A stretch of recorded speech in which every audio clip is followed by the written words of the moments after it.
The heroes of the hour return. We but did our duty, my lord. It was the memories of fallen friends and not our heroism which saw us through at the last.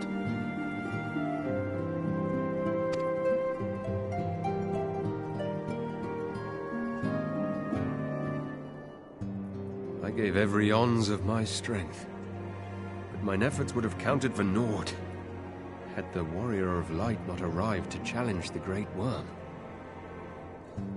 As a sworn knight of Ishgard, I had hoped to do more for my city.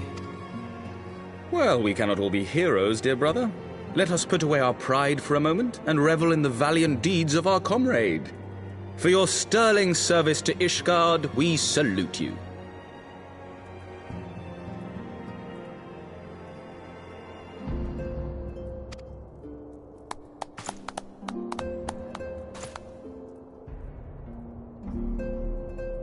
And while we're on the subject of valiant deeds, I believe I myself have earned some small measure of recognition.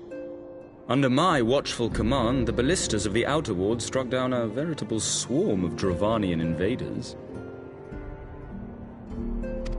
My lord's command was certainly watchful. He bravely watched as the siege crews took aim, and continued to watch as countless wyverns met their end. Indeed, the ward's defenders proved so well drilled that my lord had little occasion to stop watching.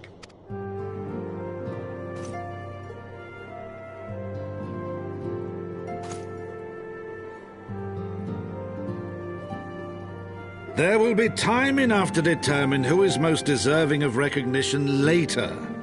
Our friends are doubtless weary from their exertions.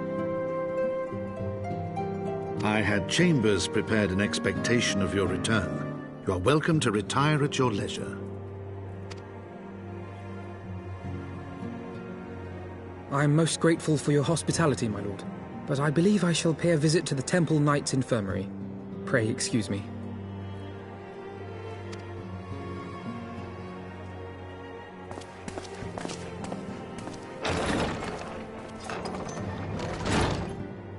Our master Alphino has grown. The plight of his stricken brother-in-arms pains him more than his own hurts. In which respect he has come to resemble you, Warrior of Light.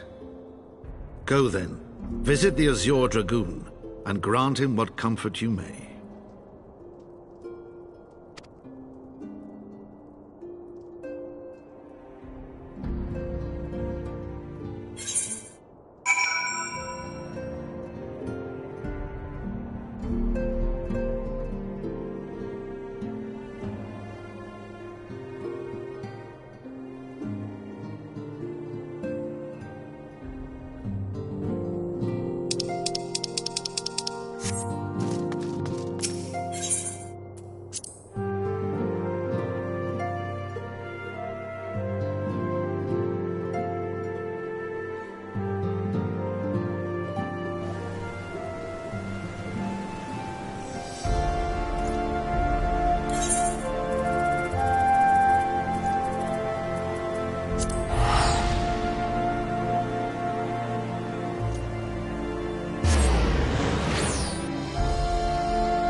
Estinian!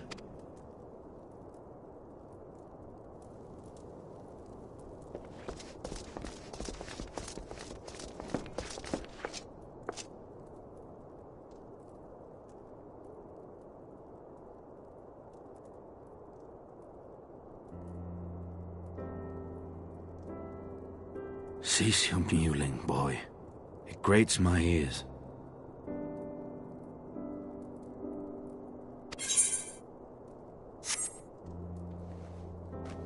Forgive me. When I saw you awaken, I could not... It was such a relief. We feared you might never wake up. Now, Estinian. If Master Alphino thought any less of you, you would still be Nidhogg's plaything. Or dead. Aye, 'twas but a jest. I thank you, Alphino. And you too, Warrior of Light.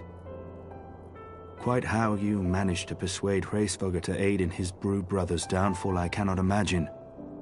But full glad am I that you did. 'Tis an honor to share the mantle of Azure Dragoon with one such as you.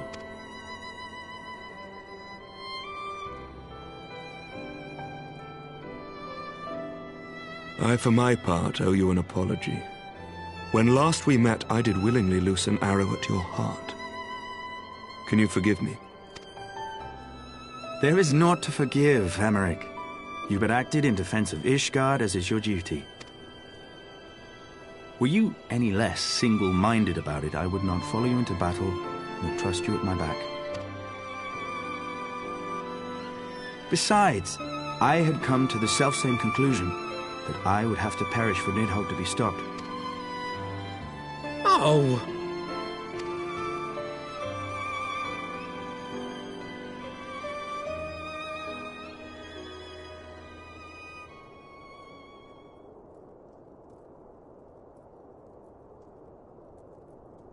The tendrils of Nidhogg's foul presence bound up every fiber of my being, usurping my senses.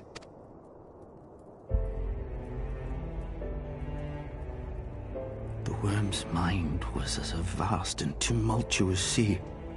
Endlessly its black waters churned, his grief and despair at Ratatoska's murder never calming, never receding. Driven by this surging current came wave upon wave of unrelenting rancor. It was the very image of my own heart.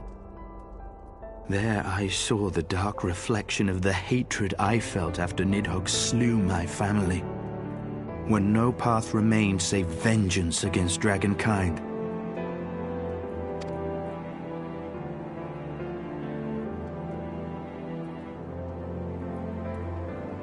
Neither one of us had a choice. But I was blessed with something Nidhogg was not. Comrades and teachers to console and admonish me.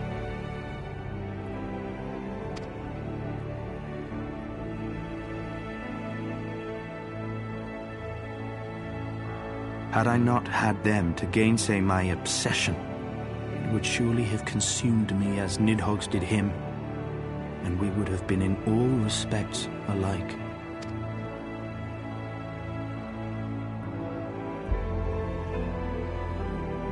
Though his shade is banished, his spirit scattered upon the sea of clouds, I feel no joy at his passing. Where once I craved vengeance, I now crave rest.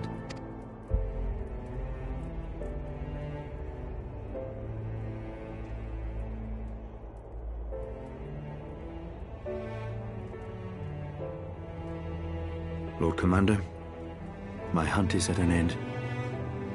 I would lay down the mantle of Azure Dragoon. My friend.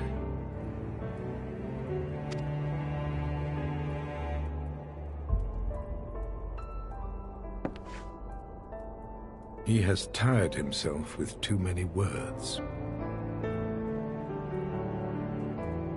I doubt not that he will make a full recovery, but he must be allowed some few days of quiet.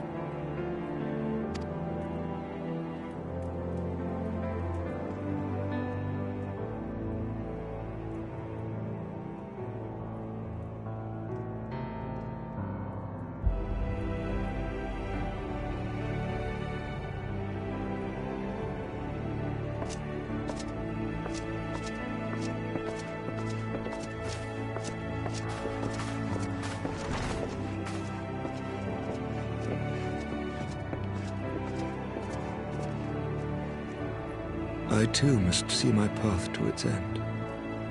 Sleep well, my friend.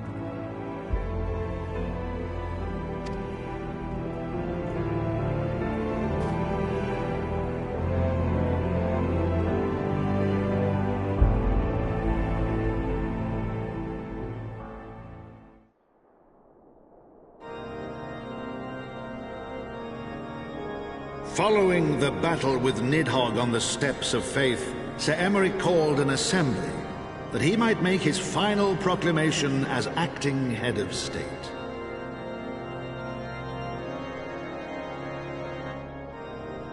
"'Twas there, with one decree, that the 1,000-year rule of the archbishops was ended, paving the way for a new republic.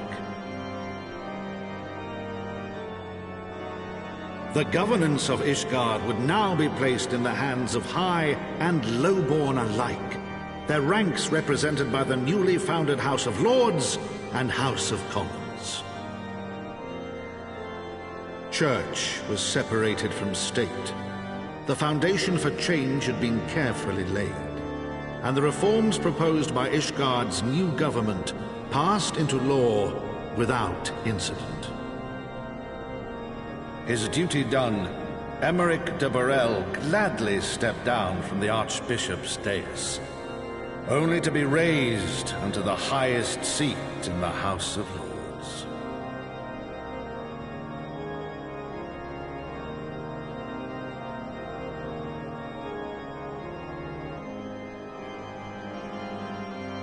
Though he strove at first to refuse this honor, the unexpectedly strident voice of the Count de Durandare left him little choice but to accept.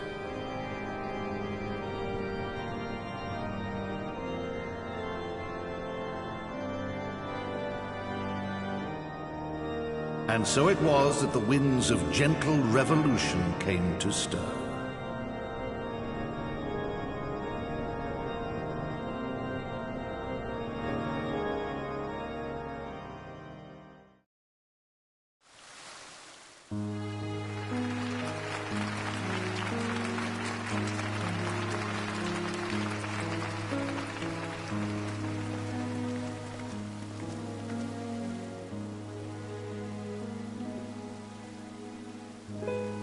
Prominent among the many honored guests at Sir Emeric's investiture were the ambassadors of Dragonkind, a fitting symbol of Ishgard's newfound peace.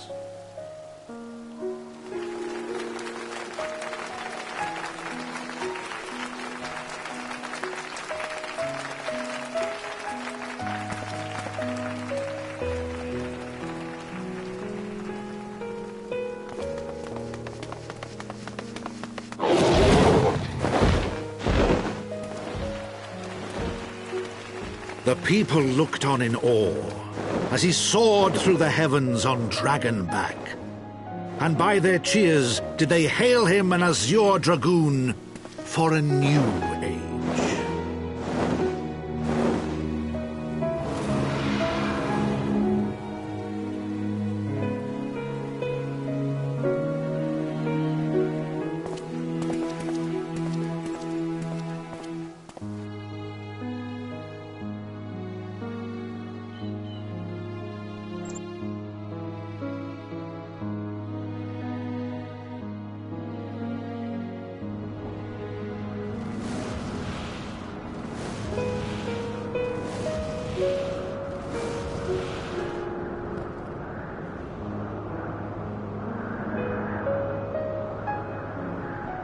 Thus were the notes of the dragon song rewritten, the din of war giving way to a rising litany of peace and hope.